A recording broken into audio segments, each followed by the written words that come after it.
Welcome to రాజనీతి. రాజకీయాల్లో ఎప్పుడు యాక్టివ్గా ఉండి కార్యకర్తలతో కలగలిసి తిరుగుతూ గిట్టని నాయకుల మీద తీవ్రమైన విమర్శలు చేసే గన్నవరం ఎమ్మెల్యే వల్లభనేని వంశీ ఇటీవల స్లో అయ్యారు. తెలుగుదేశం నుంచి వైసీపీలో చేరిన కొత్తలో చంద్రబాబు నాయుడు, లోకేష్ మీద తీవ్రమైన విమర్శలు చేశారు. విచక్షణ మరచిపోయి చంద్రబాబు కుటుంబ సభ్యులను కూడా దూషించారు. లోకేష్ 10వ తరగతి విద్యార్థులతో జూమ్ కాల్లో మాట్లాడి వాళ్ళ సమస్యలు ఏవో తెలుసుకుంటూ ఉంటే ఆ కాల్లో కూడా ఈయన జ్వరపడ్డారు. ఆ రోజుల్లో నియోజకవర్గంలో తనను వైసీపీ వాళ్ళని విమర్శించే వాళ్ళ మీద కేసులు పెట్టించారు. తెలుగుదేశం పార్టీ కార్యాలయం మీద దాడులు కూడా చేశారు. పార్టీ మారటం, తెలుగుదేశం కార్యకర్తల మీద కేసులు పెట్టించడం విషయంలో పెద్ద పట్టించుకోలేదు. కానీ తెలుగుదేశం పార్టీ కార్యాలయం మీద దాడి చేసి తగలబెట్టడం, చంద్రబాబు కుటుంబ సభ్యులను అసభ్యంగా దూషించటం, దీన్ని తెలుగుదేశం కార్యకర్తలు, అభిమానులు, న్యూట్రల్స్ కూడా జీర్ణించుకోలేకపోయారు. ఇవన్నీ జరిగిన తర్వాత యార్లగడ్డ వెంకట్రావు వైసీపీ నుంచి తెలుగుదేశం పార్టీలో చేరారు. అంగబలం అర్ధబలం ఉన్న వెంకట్రావు టీడీపీలో చేరినప్పటి నుంచి హడావుడి మొదలుపెట్టారు. లోకేష్ పాదయాత్ర సందర్భంగా జరిగిన బహిరంగ సభను ఆయన సక్సెస్ చేశారు. కార్యకర్తలతో కలిసి గ్రామాల్లో తిరుగుతున్నారు. అదే సమయంలో వైసీపీలో వర్గ విభేదాలు పెరిగిపోయాయి. దుట్ట రామచంద్రరావు లాంటి వాళ్ళు వంశీకి వ్యతిరేకంగా పనిచేస్తున్నారు. తెలుగుదేశం పార్టీలో ఉన్నప్పటిలాగా కార్యకర్తలంతా కలిసిరాని పరిస్థితి ఏర్పడింది వంశీకి. తెలుగుదేశంలో ఉన్నప్పుడు నియోజకవర్గంలో వంశీ ఏది చెప్తే అదే శాసనంగా ఉండేది.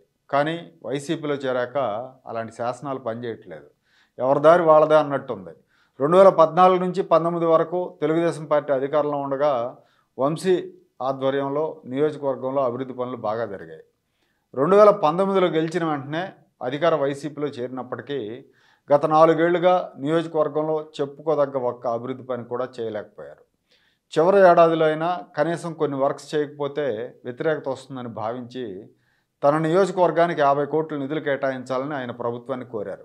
అయితే నిధుల ఊసు లేకపోగా కనీసం సీఎం జగన్ అపాయింట్మెంట్ కూడా ఆయనకు దొరకలేదు. దీంతో తీవ్ర అసంతృప్తికి గురైన వంశీ కొంతకాలంగా సైలెంట్గా ఉన్నారు. నియోజకవర్గానికి దూరంగా ఉంటూ తన అసమ్మతిని అధిష్టానానికి పరోక్షంగా వ్యక్తపరుస్తున్నారు. గన్నవరం రాజకీయాల్లోకి వంశీ వచ్చాక క్రిస్మస్కు, కొత్త సంవత్సరానికి కార్యకర్తలకు అందుబాటులో లేకపోవటం ఈ ఏడాదే జరిగింది.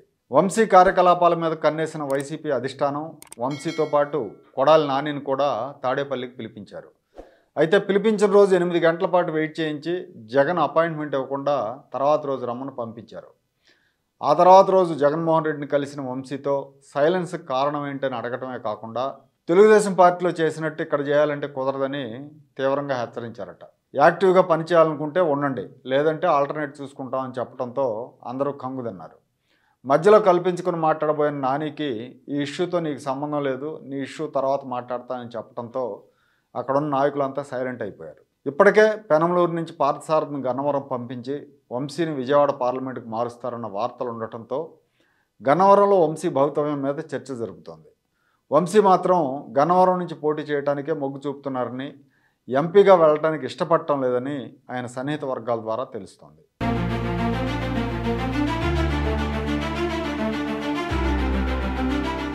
Like, share and subscribe to Rajaniti channel.